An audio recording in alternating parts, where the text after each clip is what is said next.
ব্রাহ্মণবাড়িয়ার বিজয়নগর উপজেলার ঢাকা-সিলেট মহাসড়কের ইসলামপুর এলাকার শশই ডাক্তার বাড়ির সামনে আজ দুপুর আনুমানিক ২টার দিকে একটি ট্রাক ও একটি মাইক্রোবাসের মধ্যে মুখোমুখি সংঘর্ষ ঘটে।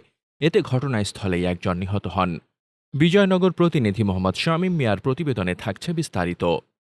সংঘর্ষের পর স্থানীয়রা দ্রুত পুলিশকে খবর দিলে পুলিশ দ্রুত ঘটনাস্থলে পৌঁছে আহতদের উদ্ধার করে নিকটস্থ হাসপাতালে পাঠায়। নিহত ও আহতদের নাম পরিচয় এখনও পাওয়া যায়নি।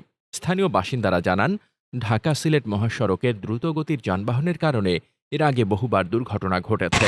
তারা দাবি করেন, যানবাহনের গতি নিয়ন্ত্রণ করা, ড্রাইভারদের প্রশিক্ষণ দেওয়া এবং মহাসড়কে পর্যাপ্ত সিগন্যাল ও নজরদারি জোরদার করা জরুরি, যাতে এ ধরনের দুর্ঘটনা কমানো যায়।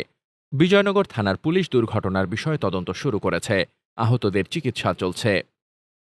মোহাম্মদ শামীম রেজা, দৈনিক খোলা চোখ। আপনার স্বপ্নের যাত্রা হোক ফ্লাই ইনফিনিটির সাথে।